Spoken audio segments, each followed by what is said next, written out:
तो कल वाले पार्ट में अगर कोई भी ऐसी चीज जो क्वेरी की तरह है, समझ नहीं आई, पूछ सकते हैं।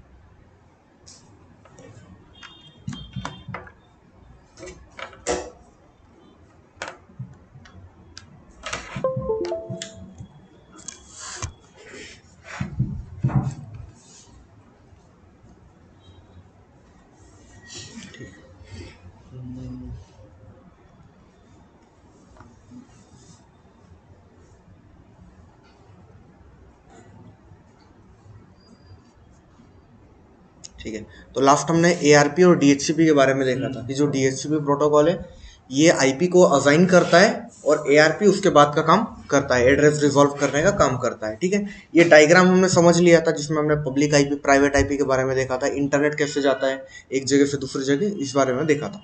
ठीक है, अब आज अपन बात करेंगे आईपी एड्रेस के बारे में। ठीक है,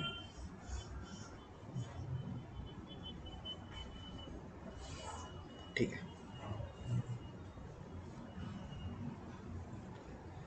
आईपी एड्रेस, अब इसको थोड़ा और डिटेल में अपन देखने वाले हैं कि आईपी एड्रेस होता क्या है। आईपी एड्रेस का फुल फॉर्म होता है इंटरनेट प्रोटोकॉल एड्रेस। ठीक है, इसकी कुछ प्रॉपर्टीज के बारे में जैसा कि मैंने बताया था, क्या था पहला कि ये तो एक यूनिक एड्रेस होता है। ठीक है, यानी कि दो डिवाइसेस को कभी भी सेम आईपी एड्रेस असाइन नहीं हो सकता। इसके बाद हमने बात करी थी कि इंटरनेट पे अगर आपको बात करनी है तो उसके लिए आपके पास आईपी एड्रेस होना चाहिए। ठीक है, और क्या प्रॉपर्टीज बताई थी? नहीं, यहाँ पे हम जिस आईपी एड्रेस के बारे में बात कर रहे हैं ना, जिससे मैंने जैसे ही बोला कि इंटरनेट पे बात करने के लिए चाहिए, मतलब मैं पब्लिक आईपी के बारे में बात कर रहा हूँ। ठीक है, तो यूनिक होता है और इंटरनेट पे बात करने के लिए होता है।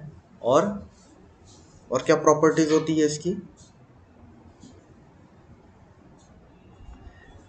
है ना? ये हमें तब असाइन होता है जब हमें नेट की कनेक्टिविटी मिलती है ना? और नेट की कनेक्टिविटी गायब तो आईपी भी गायब। ठीक है, तो इसकी कुछ प्रॉपर्टीज थी। अब अपन क्या करते हैं, ये जो आईपी एड्रेस है इसको समझने की कोशिश करते हैं कि ये इसका स्ट्रक्चर किस प्रकार का होता है, और इसका जो स्ट्रक्चर है इसके अलावा और भी काफ़ी सारी चीज़ें हैं जो हमें जाननी पड़ेगी। तो पहले तो देखो, जो आईपी एड्रेस होते हैं इसके अंदर आपको नंबर से देखने को मिलेंगे। ठीक है, और नंबर्स जो होते हैं ये डेसिमल से पेयर बनाते हैं, डेसिमल से एक दूसरे से सेपरेट होता है, जैसे कि यहाँ पे आपको डेसिमल दिख रहा होगा। ठीक है, अब टोटल यहाँ पे हम बात कर रहे हैं IPv4 एड्रेस की। ठीक है, जो IPv4 एड्रेस होता है इसके अंदर आपको डॉटेड डेसिमल्स नंबर देखने को मिलते हैं, और इसके अंदर आपको 4 पेयर देखने को मिलेंगे। ये पहला पेयर, ये दूसरा पेयर, ये तीसरा पेयर और ये चौथा पेयर। ये जो पेयर होते हैं हम इनको ऑक्टेट बोलते हैं, OCTET, ऑक्टेट बोलते हैं। ठीक है, ये हुआ एक ऑक्टेट, ये हुआ दूसरा ऑक्टेट, ये हुआ तीसरा ऑक्टेट और ये हुआ चौथा ऑक्टेट। तो टोटल कितने ऑक्टेट हो गए अपने पास? 4 ऑक्टेट हो गए। ठीक है, अब ये जो नंबर्स हैं, ठीक है, ये है तो कुछ ना कुछ टेक्स्ट ही। ठीक है, तो कुछ ना कुछ डेटा तो ये भी ले रहा होगा, डेटा ले रहा होगा, मतलब इसका भी कोई ना कोई साइज होगा। ठीक है, तो ये जो पूरा IPv4 का एड्रेस होता है इसका साइज होता है 4 बाइट्स का। अगर बिट्स में हम इसे कन्वर्ट करो तो 32 बिट्स होता है। ठीक है, यहीं से हम लेके चलते हैं कि जो एक बाइट होता है इसके अंदर 8 बिट होते हैं। पता है सभी लोगों को ये, है ना? तो इसी प्रकार से हमारे 4 बाइट मतलब 32 बिट्स हो गए। ठीक है, अब ये जो एक ऑक्टेट होता है, एक ऑक्टेट लगभग 1 बाइट का होता है, यानी कि 8 बिट का होता है। ठीक है, तो ऐसा कर करके एक एक बाइट का एक एक पेयर बनता गया और ऐसे 4 बन गए। अब इस जब नंबर की अपन बात कर रहे हैं, ठीक है, तो ये जो नंबर होता है ना, ये नंबर ऐसा ही नहीं होता है कि ये रैंडमली इस प्रकार से यहाँ पे दे दिया जाता है आपको। ठीक है, ये जो नंबर है इसके पीछे में कुछ ना कुछ लॉजिक होता है जिसलिए ये नंबर आपको दिया जाता है। अब जैसे कि अगर आप आपके कार्ड नंबर पे देखो, है ना, डेबिट कार्ड क्रेडिट कार्ड का नंबर, वो नंबर भी रैंडमली आपको नहीं दिया जाता है। ठीक है, उस नंबर का कुछ ना कुछ मीनिंग होता है, कुछ ना कुछ इन्फॉर्मेशन वो आपको दे रहा होता है। कभी अगर आप लाइक परचेस करोगे तो देखना, आप स्टार्टिंग के 2 या 4 डिजिट ही डालोगे तो वो आपको कार्ड बैंक का नाम बता देता है, पूरा आपने एंट्री नहीं किया था, यानी कि उसके पीछे कुछ ना कुछ लॉजिक इन्फॉर्मेशन दे रहा है। सिमिलरली हमारी आईपी भी ये रैंडम डिजिट्स नहीं है, ये हमें कुछ ना कुछ इन्फॉर्मेशन दे रहे हैं। ठीक है, क्या इन्फॉर्मेशन दे रहे हैं? जो पहला पेयर है यानी कि जो पहला ऑक्टेट है ये हमें बताता है कि कंट्री कौन सी है। ठीक है। दूसरा पेयर हमें बताता है कि स्टेट कौन सी है। तीसरा पेयर बात करता है आईएसपी के बारे में, यानी कि इंटरनेट सर्विस प्रोवाइडर, एयरटेल, जियो, है ना, आईएसपी ऑफिस। और जो लास्ट होता है ये होता है डिवाइस की आईडी। ठीक है। तो अगर मेरे पास कोई भी आईपी एड्रेस आया है तो मैं ये डिटरमाइन कर सकता हूँ कि वो जो डिवाइस जो उसे यूज कर रहा है ना, वो कौन सी कंट्री में है, कौन सी स्टेट में है, और वो कौन से आईएसपी रीजन से बिलोंग करता है। ठीक है। अब देखो आईपी एड्रेस से बहुत इजी इस तरीके से हम ये डिटरमाइन कर सकते हैं कि जो भी डिवाइस है वो कौन सी लोकेशन उसकी अपन डिटरमाइन कर सकते हैं। एकदम accurate point two point location तो डिटरमाइन नहीं कर सकते, लेकिन एटलीस्ट उसके आसपास के आईएसपी रीजन की डिटरमाइन कर सकते हैं। ठीक है। और अगर उसके बाद जब हमें ये आईएसपी का पता चला, अगर हम इसके आईएसपी ऑफिस तक पहुंच गए, वहां जाके अगर हम पता करें तो हमें काफी एक्यूरेट लोकेशन भी प्रोवाइड कर दी जाएगी। ठीक है। जो हमें तो नहीं मिलेगी, लेकिन जो डिपार्टमेंट जाएगा उन्हें जरूर मिलेगी। ठीक है। तो ये होता है आपका आईपी एड्रेस। एक बेसिक सा ओवरव्यू है, इसके आगे और भी चीजें हमें समझनी है आईपी एड्रेस के बारे में। क्या यहाँ तक क्लियर है?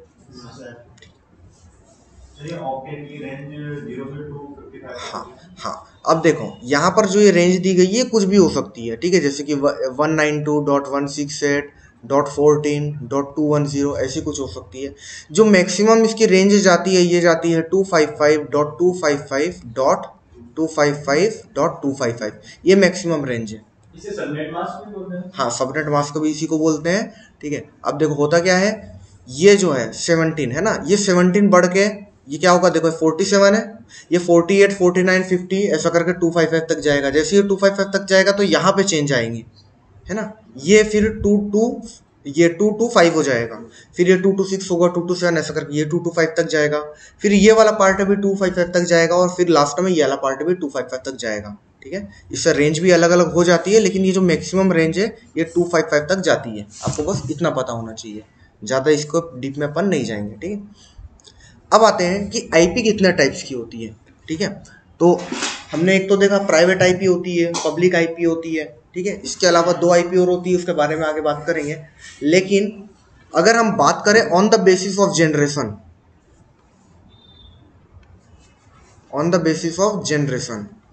जनरेशन क्या होती है? हाँ, पीढ़ी। हाँ ठीक है मैं बोला बीड़ी, किसने बोला ठीक है। तो जैसे कि हम हमारे इसके नेटवर्क के बारे में भी बात करें तो हमें अलग अलग जनरेशन देखने को मिलती है, 2G, 3G, 4G, 5G, है ना। कॉमन सी बात है कि जो आगे वाली जनरेशन है वो बेटर होगी पिछले वाली से। ठीक है।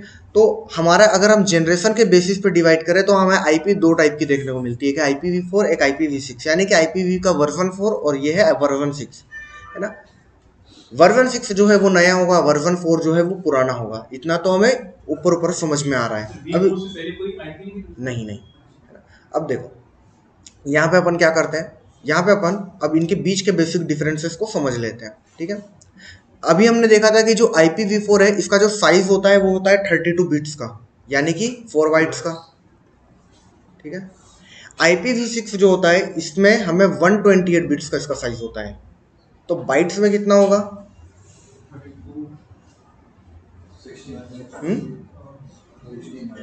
16 बाइट्स होगा। ठीक है। ठीक है। थोड़ा सा टेबल आपको याद करना पड़ेगा कन्वर्ट करने के लिए। ठीक है। तो 16 बाइट्स का इसका साइज होगा। अब अगर हम एड्रेस फॉर्मेट की बात करें कि ये इसका स्ट्रक्चर कैसा होता है, तो इसके अंदर आपको जो नोटेशन मिलता है वो डॉटेड डेसिमल मिलता है, यानी कि आपको डेसिमल नंबर से देखने को मिलते हैं। ठीक है।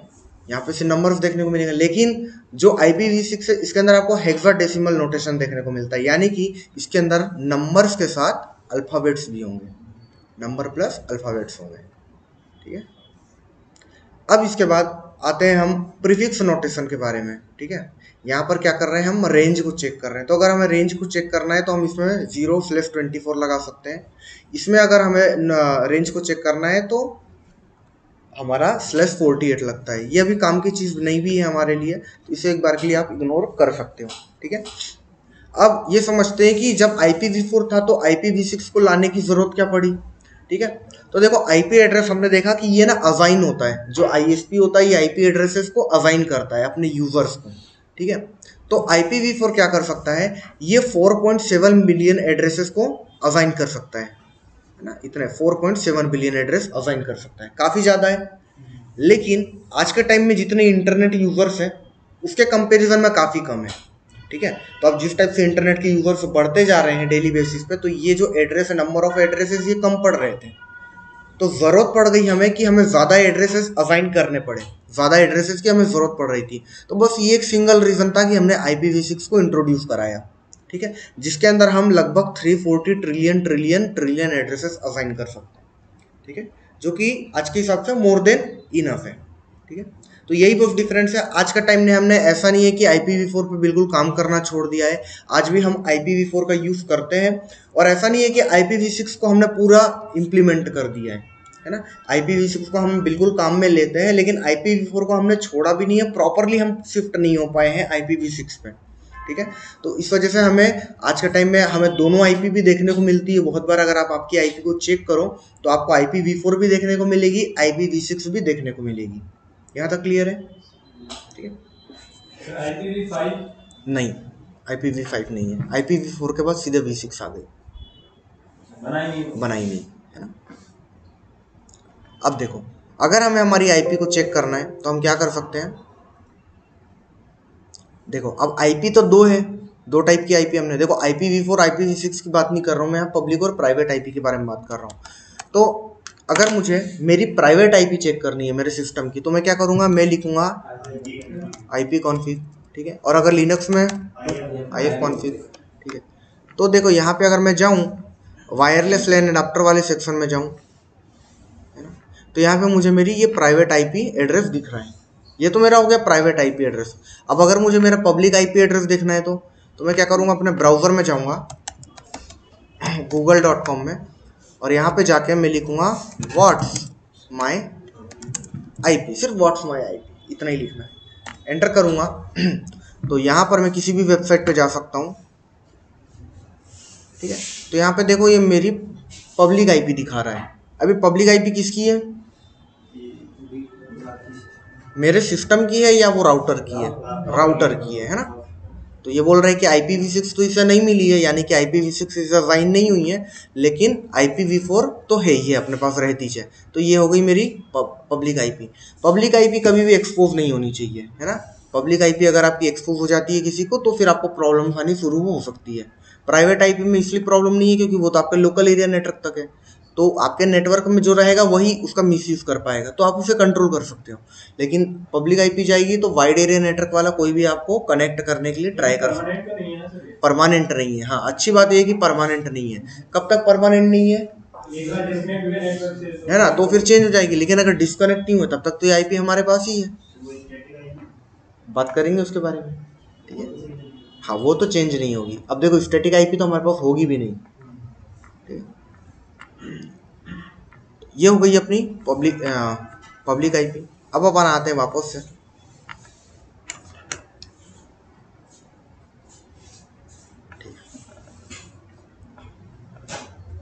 अब टाइप ऑफ IP एड्रेस के बारे में बात करते हैं। अभी भी हम टाइप के बारे में ही बात कर रहे थे, लेकिन वो on the basis of generation था।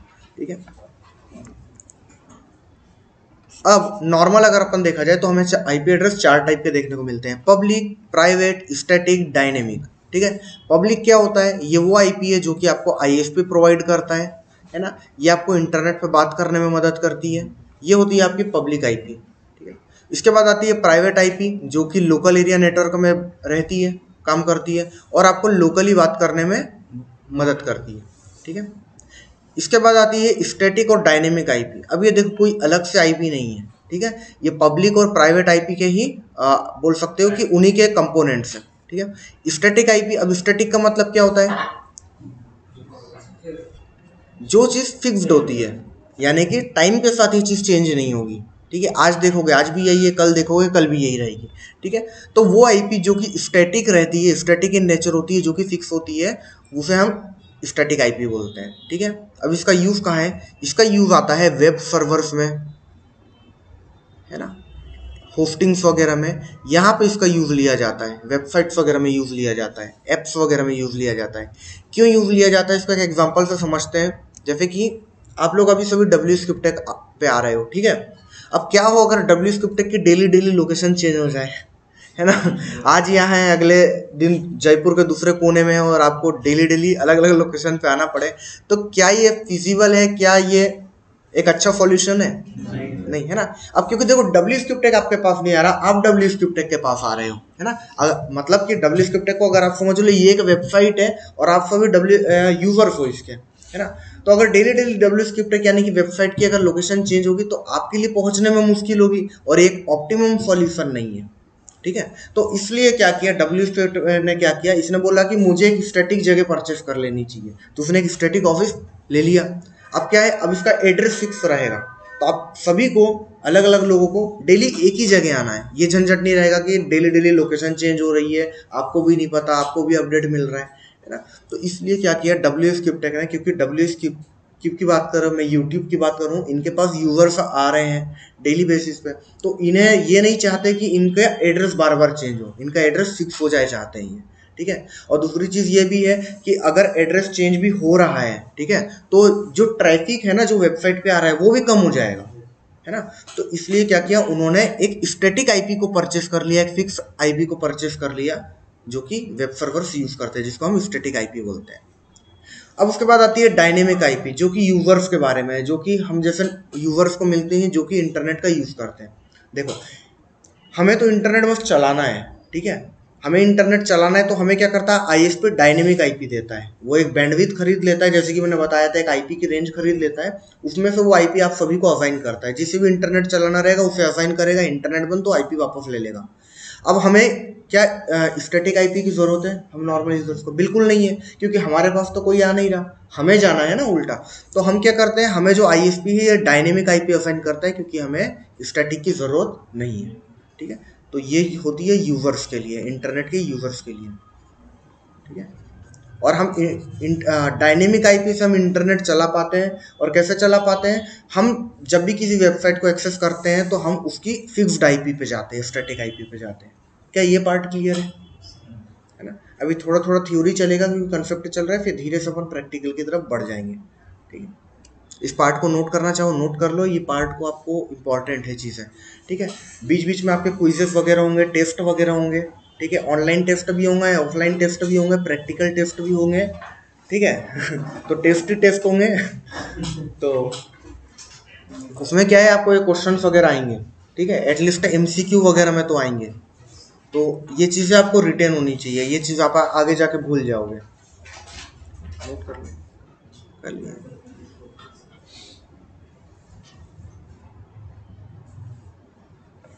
पिछला वाला भी नोट नहीं करेंगे, इसका भी डिफरेंस नोट कर लो आप लोग।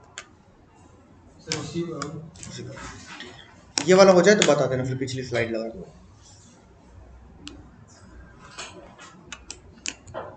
अच्छा, आप लोग नोट नहीं कर रहे हैं? अच्छा, मुझे लगा मेमोरी कार्ड लगा के आए।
ठीक है, इसको भी कर लो।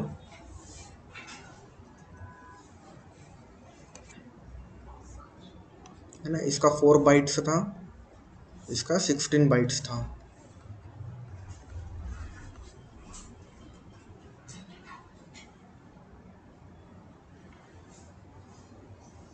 इसके अंदर अल्फा न्यूमरिक था, अल्फाबेट्स प्लस नंबर्स।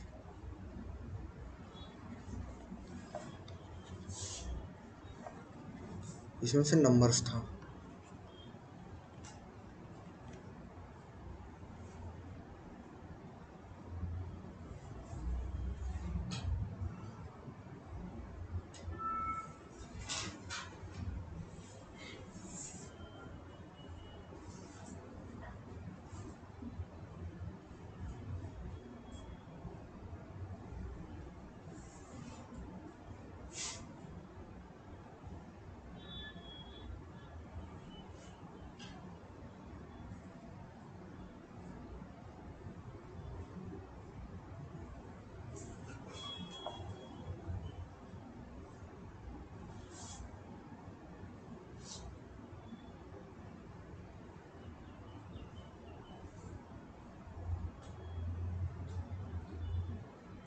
हो गया।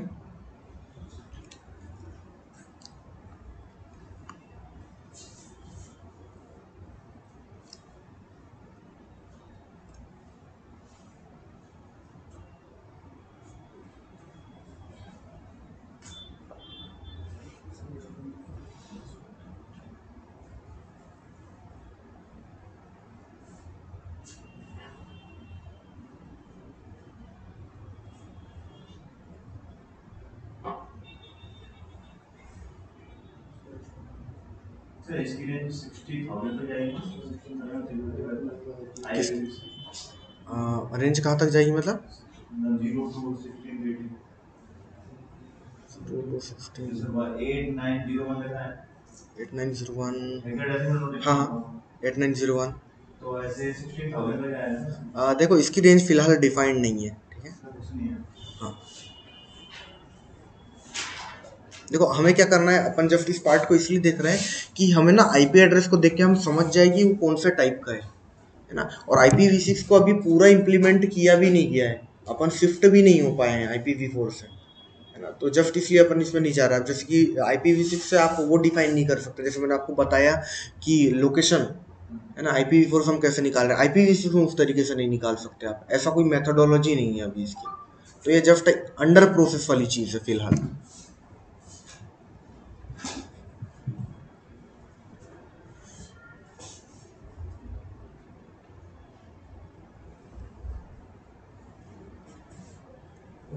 ओके ठीक है। अब बात करते हैं पोर्ट्स के बारे में, ठीक है। पोर्ट्स क्या होते हैं और इनकी ज़रूरत क्या है, ठीक है। अब जैसे मैंने बताया कि एक सिस्टम को दूसरे सिस्टम से बात करनी है तो क्या करेगा, उसके पास आईपी एड्रेस होना चाहिए, है ना। इसने अपना आईपी एड्रेस बताया, मान लो इसका आईपी एड्रेस है 104, इसका आईपी एड्रेस है 105, तो ये एक दूसरे से बात कर पाएंगे, ठीक है। अब देखो आईपी एड्रेस के जरिए ये कॉल कर सकते हैं, जैसे कि हम हमारे फ्रेंड को कॉल करते हैं, कॉल कर सकते हैं। लेकिन जब बात होगी ना तो वो किसी ना किसी जरिए से होगी, किसी ना किसी रास्ते पे होगी, है ना। उन रास्ते को हम पोर्ट्स बोलते हैं, ठीक है। थोड़ा और अच्छे समझेंगे इस पार्ट को। हाँ अब देखो एक सिस्टम जब दूसरे सिस्टम से बात करता है, ठीक है, तो उसके पास बहुत सारे रास्ते होते हैं बात करने के लिए। वो चाहे तो इस रोड पे बात कर सकता है, वो चाहे तो इस रोड पे बात कर सकता है, चाहे इस रोड पे बात कर सकता है। किसी भी रोड से बात करे, रोड नंबर 1 से करे, 2 से करे, 3 से करे, कोई फर्क नहीं पड़ेगा। लेकिन ये जो रास्ते हैं जिसके जरिए वो बात कर रहे हैं, ठीक है, इस रास्ते को हम पोर्ट्स बोलते हैं, ठीक है।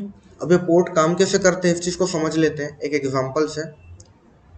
मान लो ये आपके फ्रेंड का घर है, ठीक है, और आपने क्या किया, आपने एक डिलीवरी भेजी उनके पास, ठीक है। तो ये जो डिलीवरी बॉय है, ये अमेजोन वाला, ये क्या करेगा, इसके पास अलग अलग रोड हैं जाने के लिए आपके दोस्त के घर तक। मान लेते हैं ये रोड नंबर 1 है, ये रोड नंबर 2 है ना, और ये है रोड नंबर 3।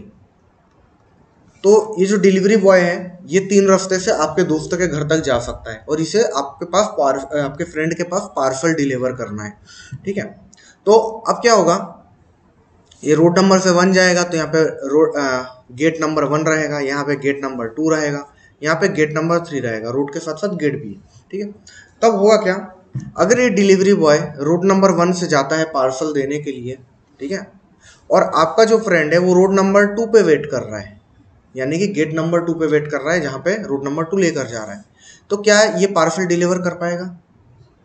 नहीं कर पाएगा। क्यों? क्योंकि दोनों मिल ही नहीं पाएंगे, ठीक है। उसी प्रकार से अगर ये रोड नंबर 2 पे आके अगर वेट कर रहा है डिलीवर करने के लिए, ठीक है, और आपका जो फ्रेंड है वो रोड नंबर 3 पे वेट कर रहा है, तो क्या मिल पाएंगे? नहीं मिल पाएंगे। क्यों? क्योंकि ये दोनों अलग अलग रास्ते पे, ये दोनों सेम रोड पे है ही नहीं, है ना। ये जो रोड है इसे हम बोलते हैं पोर्ट्स, है ना। इसको हम बोलेंगे पोर्ट नंबर 1, इसे हम बोलेंगे पोर्ट नंबर 2, इसे हम बोलेंगे पोर्ट नंबर 3। और इसी तरीके से अगर हम सिस्टम की बात करें, किसी भी नेटवर्किंग डिवाइस की बात करें, तो उसके अंदर हमें 65535 पोर्ट्स देखने को मिलते हैं। इतने सारे पोर्ट्स हमें देखने को मिलते हैं, यानी कि बात करने के कितने रास्ते हो गए? 65,535 रास्ते हो गए। आप इनमें से किसी भी रास्ते पे बात कर सकते हो, ठीक है। कंडीशन क्या होगी? कंडीशन सिर्फ ये होगी जैसे कि वहां हो रही थी कि आपके जैसे आपका जो फ्रेंड था उसे रिसीव करने के लिए अवेलेबल रहना होता है आपको भी जो दूसरा सिस्टम है ना उसको भी उस पोर्ट पे अवेलेबल रहना होगा। ठीक है, मान लो आपने पोर्ट नंबर 80 से रिक्वेस्ट भेजी, ठीक है, आप बात करना चाह रहे हो, आपने पोर्ट नंबर 80 पे रिक्वेस्ट भेजी, तो ये जो सामने वाला सिस्टम है इसको पोर्ट नंबर 80 पे अवेलेबल रहना पड़ेगा। अगर इसने पोर्ट नंबर 800 पे भेजी तो आपको 800 पे अवेलेबल रहना पड़ेगा। अगर ये 8000 पे भेजता है तो आपको 8000 पे अवेलेबल रहना पड़ेगा। वो जिस भी पोर्ट पे रिक्वेस्ट भेज रहा है या फिर आप जिस भी पोर्ट पे रिक्वेस्ट भेज रहे हो कनेक्ट होने के लिए, अगर सामने वाला सिस्टम उस पोर्ट पे अवेलेबल नहीं है आपका सिग्नल रिसीव करने के लिए, तो आप दोनों बात नहीं कर पाओगे।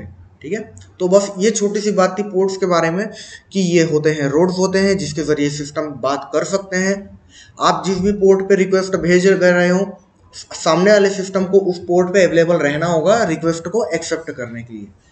अगर दोनों जिस पे आपने रिक्वेस्ट भेजी उस पे अगर वो अवेलेबल है तभी आप बात कर पाओगे, नहीं तो बात नहीं कर पाओगे। ठीक है, अब इस चीज़ को मैं क्यों समझा रहा हूँ, ये चीज़ को समझना, एक तो है कनेक्शन बनाने के लिए, ठीक है, यानी कि नेटवर्क में बात करने के लिए, नेटवर्क में बात इसी तरीके से होती है। दूसरी चीज़ आपको समझनी ये है कि मान लो आपने बहुत मेहनत से एक मालवेयर बनाया, एक वायरस बनाया और आपने किसी सिस्टम पे बहुत मुश्किल से भेजा, है ना। अब वो मालवेयर क्या कर रहा है, वो मालवेयर आपका जो मालवेयर है वो क्या कर रहा है, वो कनेक्शन बनाने की कोशिश कर रहा है। उसने आपके पोर्ट नंबर 8080 पे रिक्वेस्ट भेज दी और आप 8080 नहीं, आप दूसरे पोर्ट पे लिसन कर रहे हो, तो क्या कनेक्शन बनेगा? कनेक्शन नहीं बन पाएगा। सब चीज़ें सही होने के बाद भी आखिरी में चीज़ें खराब हो जाएगी। ठीक है, तो इसलिए अपन इस चीज़ को समझ रहे हैं। दूसरी चीज़ ये समझनी है हमें पोर्ट के बारे में कि एक पोर्ट पे एक टाइम पे एक ही सर्विस रन हो सकती है ना, वन सर्विस एट ए टाइम। एक पोर्ट पे एक ही सर्विस एक टाइम पे सर्व करी जा सकती है। ठीक है, अगर उस पोर्ट पे अगर सर्विस पहले से चल रही है तो वो पोर्ट बिजी हो जाएगा। अगर वो पोर्ट बिजी हो जाएगा तो आप दूसरी सर्विस उस पर रन नहीं करा पाओगे। अब इसके बारे में भी क्यों बात कर रहा हूँ कि मान लो आपने पोर्ट नंबर 8080 पे आपने बोला कि जो मालवेयर है वो पोर्ट नंबर 8080 पे चलना चाहिए। ठीक है, अब वो जो विक्टिम सिस्टम है उस पर 8080 पे पहले से कोई सर्विस चल रही थी, अब दो सर्विस तो नहीं चल सकती, तो क्या हुआ, फिर आपका काम खराब हो गया। तो ये चीज़ आपको पता होनी चाहिए कि ये जो पोर्ट्स है आपके, ये एक टाइम में एक सर्विसेज को चला सकते हैं। ठीक है, और इसके बाद आपको लिसनिंग वाले पार्ट पे भी ध्यान रखना होगा। लिसनिंग मतलब सुनने वाले पार्ट पे, ठीक है, सिग्नल रिसीव करें। क्या ये पार्ट क्लियर है सभी को? आगे बढ़ते हैं। अब देखो, पोर्ट्स तो वैसे काफ़ी सारे होते हैं, हमने देखा 65535 पोर्ट्स होते हैं। ठीक है, ये रेंज को आपको ध्यान में रखना है। यहाँ पे एक चीज़ और बच गई। अब देखो हमने क्या किया, जो पोर्ट्स होते हैं इनकी कोई ना कोई स्टेट्स होती है। स्टेट्स मतलब क्या होता है, स्टेट मतलब होता है स्टेटस। जैसे कि आप इंस्टाग्राम में चेक करते होंगे सामने वाले की स्टेट क्या है, ऑनलाइन है कि ऑफलाइन है, स्टेटस क्या है इसका। उसी प्रकार से पोर्ट की भी स्टेट हो सकती है। ठीक है, पोर्ट की 3 स्टेट होती है। एक होती है पहली ओपन, है ना, यानी कि पोर्ट ओपन है। दूसरा आता है क्लोज, यानी कि पोर्ट बंद है। तीसरा होता है फिल्टर्ड, यानी कि वहाँ पे कोई ना कोई सिक्योरिटी लगी हुई है। ठीक है, ओपन रहेगा पोर्ट तो आप उससे कनेक्शन बना सकते हो, क्लोज रहेगा तब आप उस पर बातचीत नहीं कर सकते। और तीसरा होता है फिल्टर्ड, यानी कि देखो ये बात करने के लिए तो अवेलेबल है लेकिन यहाँ पे कोई ना कोई टाइप की सिक्योरिटी लगी हुई है जिसे आपको बाईपास करना पड़ेगा। ठीक है, इसके बाद हमने क्या किया, हमने पोर्ट को कैटेगराइज करके रखा है। जो जितने भी हमारे पोर्ट्स है 0 से लेके 65535, हमने इनकी कैटेगराइजेशन करके रखी, हमने इनको अलग अलग हिस्से में बांट दिया। ठीक है, अब उसी सेग्रीगेशन के बारे में हम बात करने वाले हैं।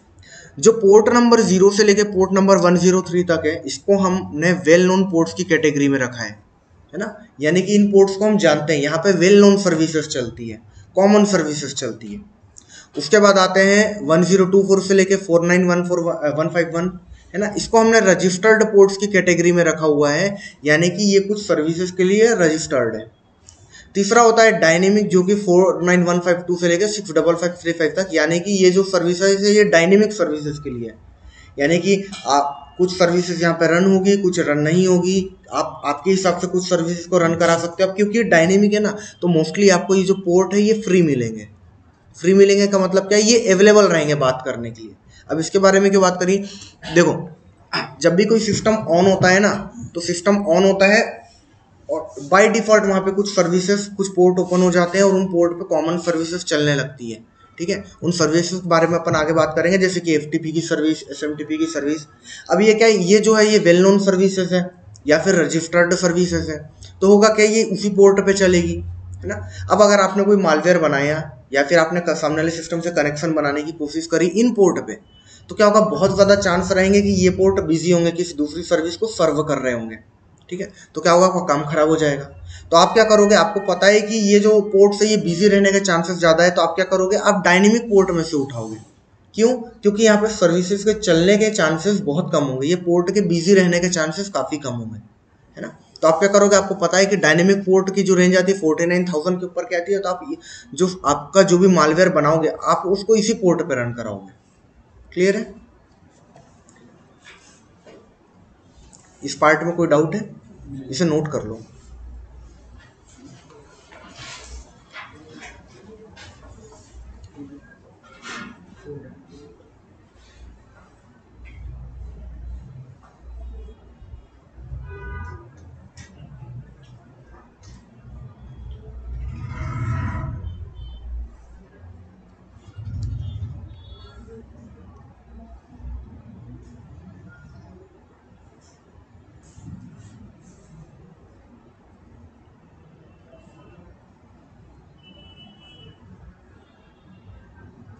पोर्ट्स क्या होते हैं, पोर्ट की स्टेट क्या होती है और इनके टाइप्स को।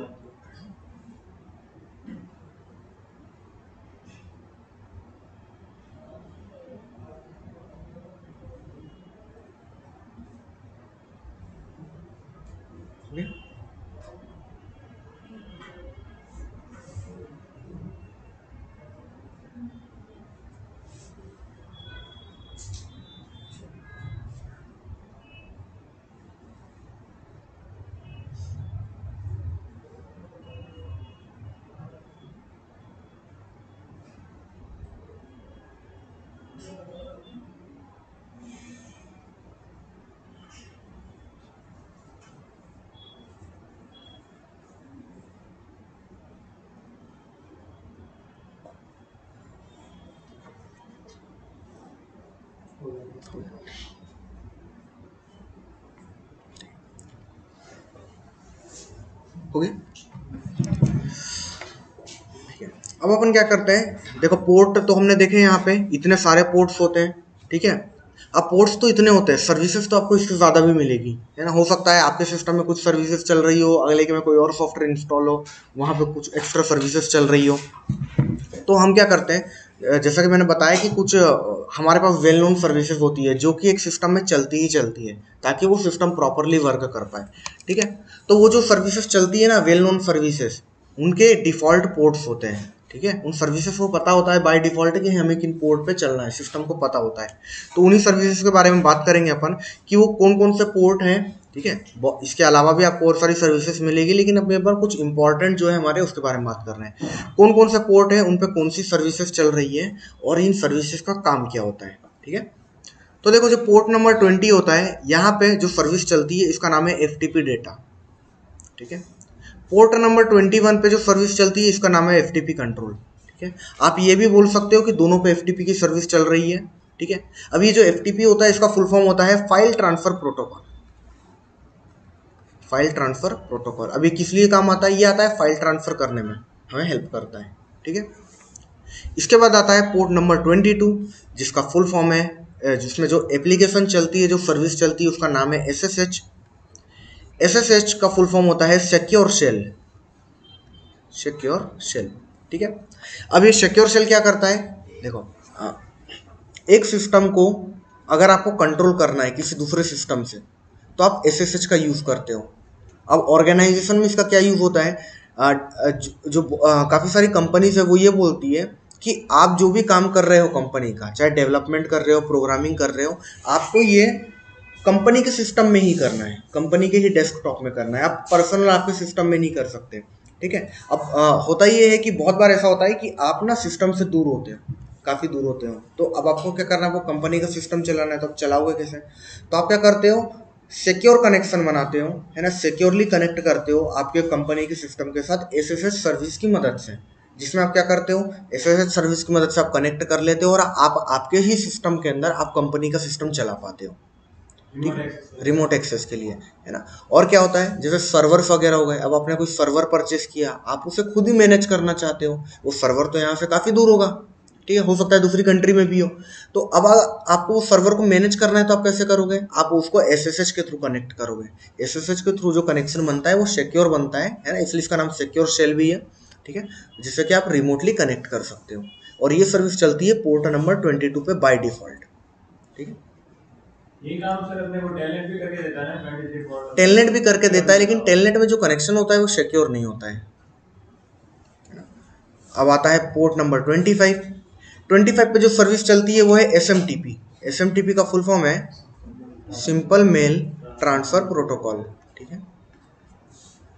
ये किस काम आता है, ये आपके मेल ट्रांसफर को लेकर काम आता है, ठीक है। मेल ट्रांसफर से रिलेटेड, मेल रिसीव करने से जो रिलेटेड एक्टिविटीज होती है उसमें आपको काम आता है। साथ ही साथ आपने देखा होगा कि जब भी आपके पास मेल आते हैं ना, तो देखना कुछ मेल आपके प्राइमरी इनबॉक्स में आते हैं, इंपॉर्टेंट में आते हैं, और कुछ मेल स्पैम में चले जाते हैं, है ना। तो ये चीज़ों को कैसे डिफाइन किया जाता है कि कौन सा मेल स्पैम में जाना चाहिए, कौन सा मेल जेन्युइन है, ये काम भी, ये सभी जो एक्टिविटीज है ये एसएमटीपी देखता है। रिसीव करने का काम ये प्रोटोकॉल, हाँ, मेल सेंडिंग और रिसीविंग ये दोनों, यानी कि मेल ट्रांसफर में ही आया ना, रिसीविंग और सेंड करना दोनों ट्रांसफर में ही आया, तो ये सभी चीज़ें जो एक्टिविटीज होती है एसएमटीपी कंट्रोल करता है। रिसीव में तो आईसीएमपी नहीं करता है। आईसीएमपी करता है, देखो आईसीएमपी एक दूसरा प्रोटोकॉल है, इसके बारे में बात करेंगे, इंटरनेट कंट्रोल मैनेजमेंट प्रोटोकॉल के बारे में, ठीक है। मेल का जो मेन काम है, मेल रिलेटेड सर्विस जो भी काम करती है आपकी एसएमटीपी पे करती है। आईसीएमपी पैकेट्स आप तब भेजते हो जब आपको ये पता करना होता है, जैसे जब भी आप किसी सिस्टम को पिंग करते हो, आपको ये चेक करना होता है कि क्या सिस्टम अप है डाउन है, तो आप आईसीएमपी के पैकेट्स भेजते हो, वहां पर आपके काम आते हैं, ना कि यहाँ पे, ठीक है। नहीं, मेल रिसीव में काम नहीं आते। आईसीएमपी का फुल फॉर्म ही देखो ना आप, इंटरनेट कंट्रोल मैसेज प्रोटोकॉल, ठीक है। तो मैसेजिंग को भी किस टाइप की मैसेजिंग, पिंग मैसेज करने में ओनली, जब आप किसी सिस्टम को पिंग करते हो ये चेक करने के लिए क्या सिस्टम अप या डाउन है, तो वहां पे काम आते हैं, ठीक है। इसके बाद आता है पोर्ट नंबर 53, ठीक है। यहाँ पे जो प्रोटोकॉल दिए गए हैं इसे इग्नोर कर लेना आप फिलहाल के लिए, ठीक है। टीसीपी यूडीपी क्या है ये आगे समझेंगे। पोर्ट नंबर 53 है, यहाँ पे चलती है डीएनएस की सर्विस। डीएनएस का फुल फॉर्म होता है डोमेन नेम सिस्टम, ठीक है। अब डोमेन नेम क्या है, डोमेन नेम सिस्टम क्या है, देखो आईपी का नेम है ना। देखो हमने ये देखा कि अगर हमें किसी से भी बात करनी है तो आईपी एड्रेस होना चाहिए, गूगल से बात करनी है आईपी एड्रेस होना चाहिए, ठीक है। क्या गूगल की आईपी आपको पता है, नहीं पता है, पता कर भी लेंगे तो याद नहीं रख पाएंगे, कितने की रख लेंगे, एक की रख लेंगे, दो की रख लेंगे, लेकिन याद नहीं हो पाएंगे। तो हम क्या करते हैं, हम हमारे दोस्त का मोबाइल नंबर भी हमें याद नहीं होता, तो हम क्या करते हैं उसका नाम, नंबर को नाम से सेव कर देते हैं, नाम तो याद रहेगा। उसी प्रकार से हमने क्या किया, हमने एक सिस्टम बनाया, हमने डीएनएस नाम का एक सिस्टम बनाया, डोमेन नेम सिस्टम, जिसने हमने क्या किया, हर आईपी को उसके नाम के साथ लिंक कर दिया, उसको एक नाम दे दिया और नाम के साथ लिंक कर दिया, जिससे कि हमें इसे नाम याद रखने की जरूरत पड़े, नंबर याद करने की जरूरत ना पड़े। और जब भी हम ब्राउजर को बताएंगे कि इस नाम, इस डोमेन नेम पे आपको जाना है, तो क्या करेगा, वो चेक करेगा कि उसके करस्पॉन्डिंग में उससे लिंक आईपी एड्रेस कौन सा है और हमें उस पर पहुंचा देगा, ठीक है। तो यही काम जो होता है आपका डीएनएस करता है। आप आपके ब्राउजर को डोमेन नेम देते हो, वो उसके लिंक आईपी से चेक करता है और फिर आपको उस वेबसाइट पर लेकर चले जाता है, ठीक है। तो ये जो डोमेन रिजोल्यूशन वाला काम होता है ना, ये आपका डीएनएस करता है, और ये सर्विस चलती है पोर्ट नंबर 53 पे। क्लियर है, कुछ क्वेरीज है? इसके बाद आता है पोर्ट नंबर 80, ठीक है। अब देखो यहाँ पे कुछ चीजें अपन को वापस से रिलेट होगी। पोर्ट नंबर 80 पे चलती है एचटीटीपी की सर्विस, है ना, ये बता भी रहा है वर्ल्ड वाइड वेब, यानी कि इंटरनेट की सर्विस चलती है, ठीक है। प्रोटोकॉल कौन, यहाँ पे अगर अपन बात करें जो सर्विस है हमारी एचटीटीपी की सर्विस, इसका फुल फॉर्म होता है hyper text transfer protocol, transfer protocol. अब देखो ये जो सर्विस है ये चलती है पोर्ट नंबर 80 पे, और ये हमें मदद करती है वेबसाइट्स को एक्सेस करने में, ठीक है। लेकिन अच्छी बात ये नहीं है इस इस सर्विस के बारे में कि ये जो कनेक्शन बनाता है ना आपका वेबसाइट के साथ, ये अनसिक्योर कनेक्शन बनाता है, सिक्योर नहीं होता है कनेक्शन, अनसिक्योर कनेक्शन बनाता है। अब सिक्योर कनेक्शन क्यों नहीं होता है, ये इसलिए नहीं होता है क्योंकि जो भी डेटा आपका जा रहा होता है वो प्लेन टेक्स्ट में जाता है, जो भी डेटा के पैकेट्स जाते हैं ना वो ऐसे कि ऐसे ही चले जाते हैं, एज इट इज चले जाते हैं प्लेन टेक्स्ट में। प्लेन टेक्स्ट का मतलब ये है कि अगर आपने आईडी पासवर्ड एंटर किया और वो पैकेट जनरेट होकर निकले आपके सिस्टम से तो वो ऐसे ही चले जाएंगे। तो अगर कोई भी man in the middle attack perform करता है या कोई स्निफिंग अटैक परफॉर्म करता है तो वो क्या करेगा, वो आपके पैकेट को कैप्चर कर लेगा और उस पैकेट को जब वो ओपन करके देखेगा तो उसे आपके आईडी पासवर्ड प्लेन टेक्स्ट में मिल जाएंगे। तो क्या हुआ, आपकी कॉन्फिडेंशियलिटी ब्रीच हो गई, साइबर सिक्योरिटी तो यहाँ पे हुई नहीं। तो इसलिए जो कनेक्शन होता है ना अनसिक्योर होता है। ठीक है, अब इसके बाद हम बात करते हैं 110 की। ठीक है, 110 पे जो सर्विस चलती है वो चलती है POP3। POP3 का फुल फॉर्म क्या है, post office protocol. Post office protocol. अब इसके भी नाम से देखो थोड़ा थोड़ा अपन आइडिया लगा सकते हैं, पोस्ट ऑफिस मतलब मेल रिलेटेड काम, तो ये भी मेल रिलेटेड सर्विस के लिए काम आता है, मेल रिलेटेड सर्विस के लिए, जैसा कि मैंने आपको SMTP में बताया था।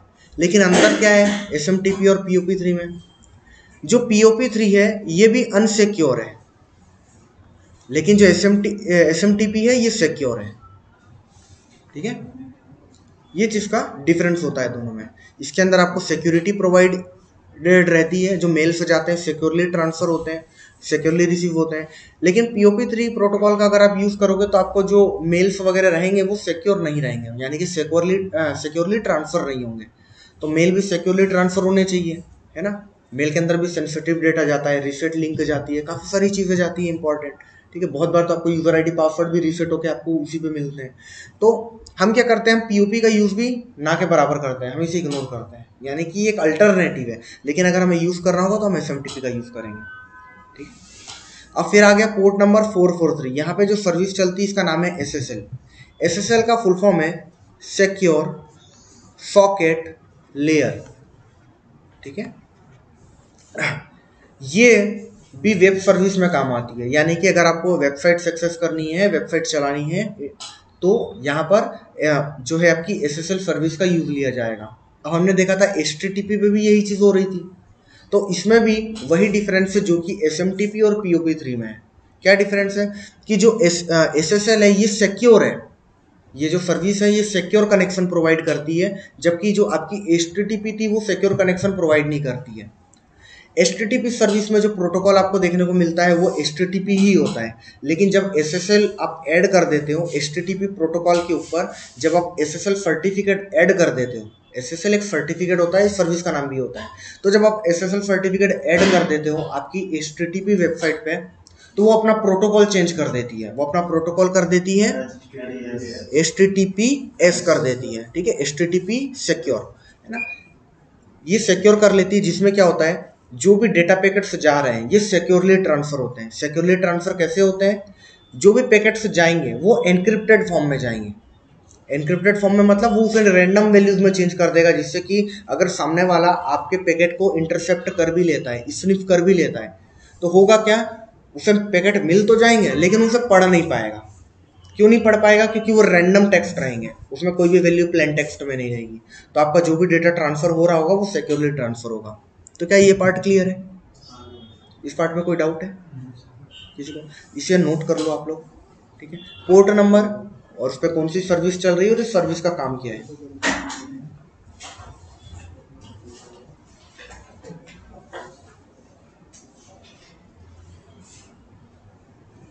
ठीक है, ये चीज़ें आपको याद होनी चाहिए, आपको याद करनी पड़ेगी कि कौन सी सर्विस कौन से पोर्ट पे चल रही है और सर्विस का कौन सा काम है।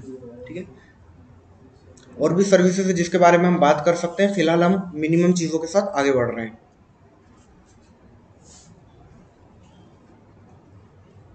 HTTP और HTTPS SSL में दिक्कत तो नहीं है।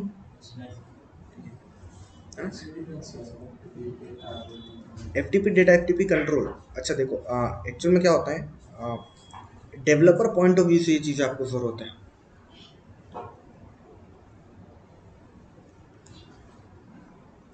देखो एक अच्छी चीज़ यहाँ पर ये है कि SSL मैंने जैसे बताया SSL की सर्विस रन हो रही है 443 पे। ठीक है, देखो पोर्ट क्या है, पोर्ट है रास्ता है बात करने का। जब अनसिक्योर कनेक्शन बनाओगे तो बाय डिफॉल्ट 80 पे रन होगी, लेकिन जैसे ही SSL ऐड करोगे तो वो वेबसाइट 443 पे रन होने लगेगी। ठीक है, अब SSL तो एक सर्विस का नाम है, SSL एक सर्टिफिकेट होता है जो आपने ऐड कर दिया। लेकिन जब प्रोटोकॉल आप इसका देखोगे तो प्रोटोकॉल इसका क्या हो जाएगा, HTTPS हो जाएगा।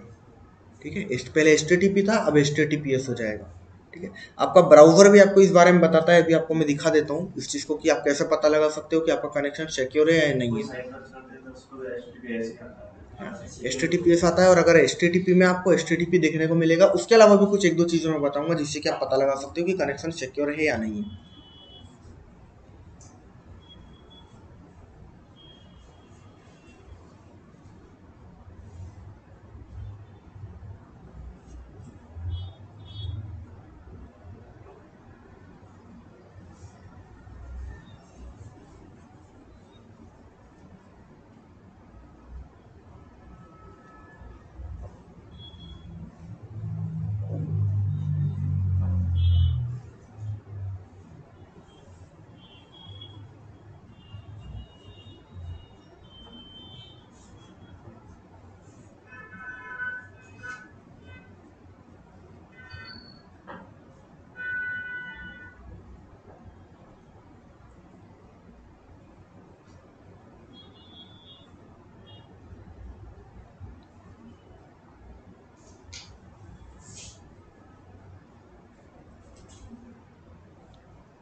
ठीक है, अब देखो मैं आप लोगों को दिखा देता हूँ कि बाकी प्रोटोकॉल के बारे में तो अपन धीरे धीरे जानेंगे। अभी यहाँ पे अपन देख लेते हैं HTTP और HTTPS के बारे में। ठीक है, और जैसे मैं गूगल पे आया तो देखो यहाँ पर HTTPS लिखा हुआ है ना, ये क्या है, प्रोटोकॉल है। तो HTTPS देख के मुझे पता चल रहा है कि इस पे SSL सर्टिफिकेट लगा हुआ है इस वेबसाइट पे, यानी कि जो कनेक्शन है सिक्योर है। ठीक है, दूसरी चीज मुझे इससे पता चलेगा, अगर मैं देखूँ यहाँ पे एक लॉक का आइकन है, लॉक का आइकन मुझे बता रहा है कि यहाँ पर SSL सर्टिफिकेट लगा हुआ है, ये वेबसाइट का कनेक्शन सिक्योर है। ठीक है, अगर मैं इस पर क्लिक करूँ, ठीक है, तो यहाँ पे बता भी रहा है कि कनेक्शन इज सिक्योर है। ठीक है, तो यहाँ बोल रहा है कि this website has a valid certificate. कौन से सर्टिफिकेट की बात कर रहा है, SSL सर्टिफिकेट की बात कर रहा है ये। ठीक है, और SSL की सर्विस यहाँ पे चल रही है, इसलिए वेबसाइट जो है HTTPS प्रोटोकॉल पे चल रही है, और जो पोर्ट नंबर अभी वेबसाइट यूज कर रही है वो है 443। ठीक है, अब अगर मैं किसी दूसरी वेबसाइट पे जाऊँ, ठीक है, कोई ऐसी वेबसाइट पे जिसपे SSL सर्टिफिकेट नहीं है, ठीक है, तो ये जो वर्क कर रही है यहाँ पे अभी प्रोटोकॉल दिखा नहीं रहा है, लेकिन आपको प्रोटोकॉल दिखेगा बहुत जगह पे। ठीक है, तो इस पे अगर आप देखो तो यहाँ पर जो प्रोटोकॉल का यूज हो रहा है वो है HTTP। सर्विस जो रन हो रही है वो है HTTP की सर्विस, और ये मुझे बता भी रहा है नॉट सिक्योर, ऐसी वार्निंग आ रही है। ठीक है, यानी कि इस वेबसाइट से अगर मैं कनेक्शन करूंगा तो ये सिक्योर नहीं है। ठीक है, कोई भी इसको इंटरसेप्ट कर सकता है और मेरे डेटा को बीच रास्ते में पढ़ सकता है। क्लिक करूंगा तो यहाँ पे देखो ये बताएगा भी your the connection to this website is not secure, है ना। Don't enter any sensitive information on this site, for example password और credit card, it could be stolen by attackers. तो बता रहा है कि ये जो भी चीज़ें हैं, आपका जो भी डेटा आप एंटर करोगे वो अटैकर्स लोग चुरा सकते हैं, तो यहाँ पे आप इस टाइप की कॉन्फिडेंशियल चीज़ें इनपुट ना करें। ठीक है, अभी भी हमें बहुत सारी ऐसी वेबसाइट्स है जिसपे हमें SSL सर्टिफिकेट देखने को नहीं मिलता है। कुछ वेबसाइट से हमें SSL सर्टिफिकेट देखने को मिलता है, लेकिन वो फेक SSL सर्टिफिकेट होता है, वो उतनी अच्छी इसका होता नहीं है। ठीक है, तो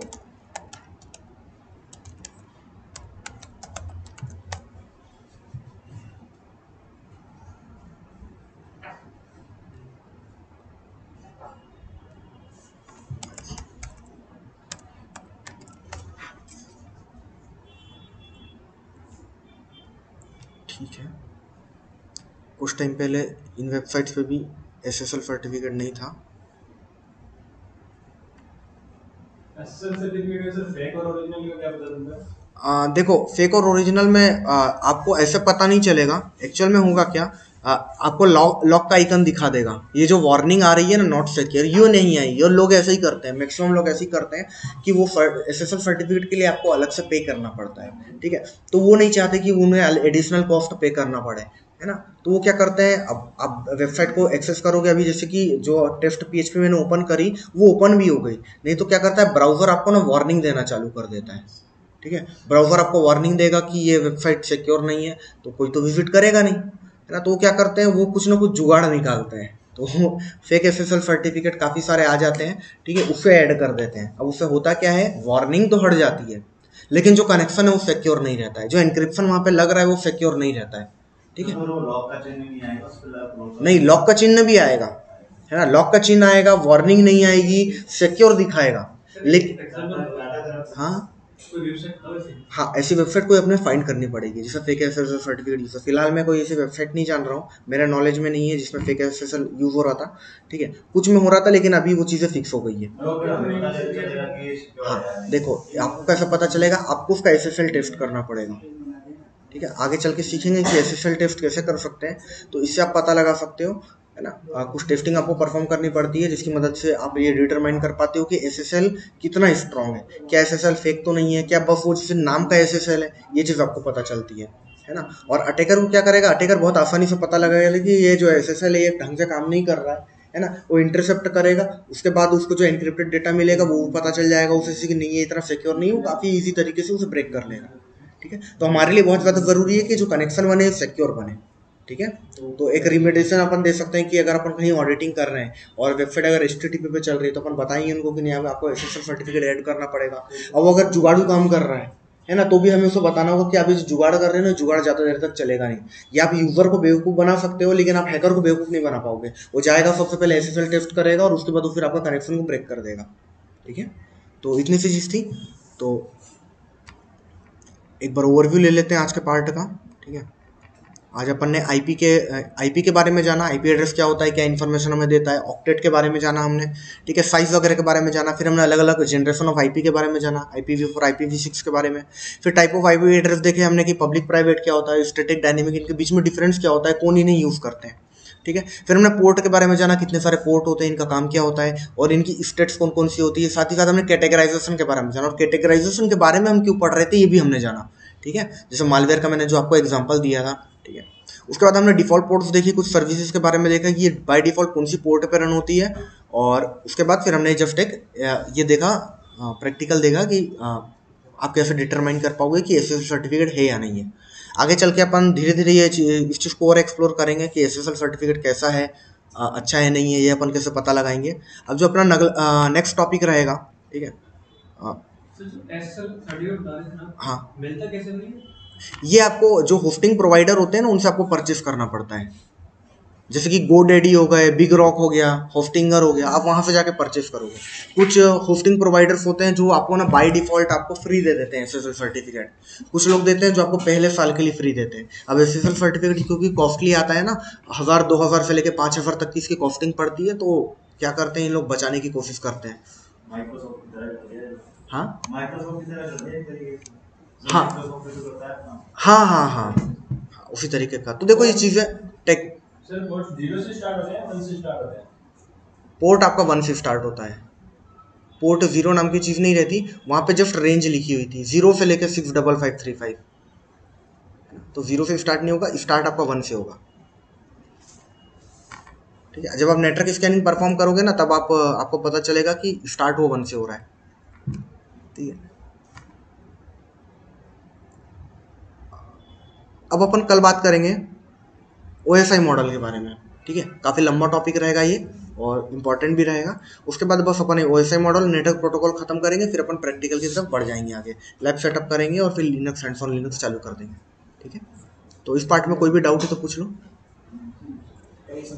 हाँ हाँ हाँ, मंडे से स्टार्ट करेंगे, ठीक है। तब तक आप लोगों को क्या करना है, जो भी हमने पढ़ा है लास्ट 3 क्लासेस में इसे रिवाइज कर लेना। अच्छा, एक टास्क है आप लोगों के लिए, इसे लिख के रखो। आपको 5 ऐसी वेबसाइट फाइंड करनी है जो कि HTTP पर रन हो रही है। HTTP जो सिक्योर नहीं है, ऐसी 5 वेबसाइट्स आपको फाइंड करनी है, ठीक है, अभी मैं नहीं बताऊंगा कैसे फाइंड करना है। अगर 1 सेकंड में चाहे तो अपन बहुत सारी वेबसाइट्स की लिस्ट निकाल सकते हैं जो HTTP पे रन हो रही है, लेकिन ये आपको फाइंड करनी है। ठीक है,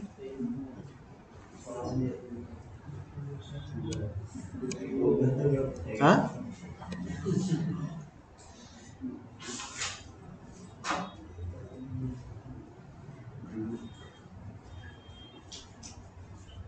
तो जैसे मतलब HTTP वर्क कर रही है हाँ, साइट पर, हाँ। तो उसको अपन नहीं कर सकते हैं ना।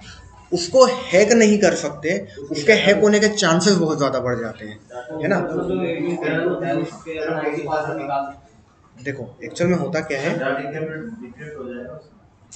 देखो जब HTTP पे चल रही है ना तो इनक्रिप्शन लगा ही नहीं, तो आप उसको डिक्रिप्शन करने की जरूरत ही नहीं पड़ेगी। जो सिक्योर है उसका आप एनक्रिप्शन ऐसे नहीं तोड़ सकते। एनक्रिप्शन एक ऐसी चीज़ है जो कि सिक्योरिटी के लिए लगाई गई है, और एनक्रिप्टेड डेटा को आप बहुत ज़्यादा मुश्किल होता है डिक्रिप्ट करना। और डिक्रिप्ट करने के लिए आपको 2 चीज़ों की रिक्वायरमेंट रहती है, जो कि है पहली की और दूसरी चीज़ रहती है एल्गोरिदम। जब तक ये दोनों चीज़ आपके पास नहीं रहेगी, आपको एग्जैक्टली नहीं पता रहेगा, तब तक आप डिक्रिप्ट नहीं कर सकते। ये चीज़ें मिल भी गई तो भी डिक्रिप्ट होने में काफ़ी टाइम लगता है, और काफ़ी ज़्यादा टाइम और एफर्ट्स आपको लगेंगे और सिक्योरिटी को ब्रीच करने के लिए, है ना। हो सकता है कुछ हफ्तों से लेकर कुछ महीने तक भी लग जाए, ठीक है।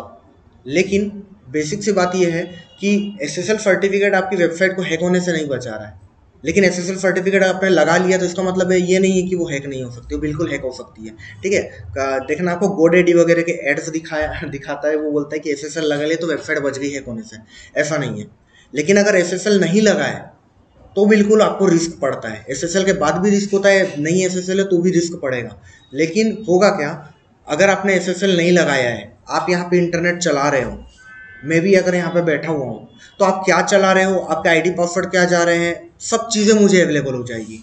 और आईडी पासवर्ड अवेलेबल हो गया, क्रेडिट कार्ड नंबर, OTP, ये सब मुझे अवेलेबल हो गया, तो फिर तो मुझे कुछ करने की ज़रूरत ही नहीं पड़ी ना। मुझे तो बस आपका नेटवर्क में बैठने की ज़रूरत पड़ी। तो ये तो बहुत ज़्यादा सीरियस इशू है, ठीक है। आप ऐसा समझो कि एक कॉलेज है और कॉलेज में वहाँ पे SSL सर्टिफिकेट नहीं लगा है, ठीक है। वहाँ पे लाइब्रेरी का पोर्टल यूज़ किया जा रहा है, लोग अपने आईडी पासवर्ड डाल रहे हैं। कोई भी मलिशियस पर्सन आएगा, उसके रेंज के अंदर वाईफाई हैकिंग, है ना, पासवर्ड कुछ ब्रेक करना कुछ ज़्यादा बड़ी बात नहीं है। पासवर्ड मिल भी जाएगा उसको कहीं ना कहीं से, ठीक है। जाएगा वहाँ बैठेगा, वहाँ पे जाकर नेटवर्क को मॉनिटर करेगा, उसको सबकी डिटेल्स मिल जाएगी वायर सार्क में।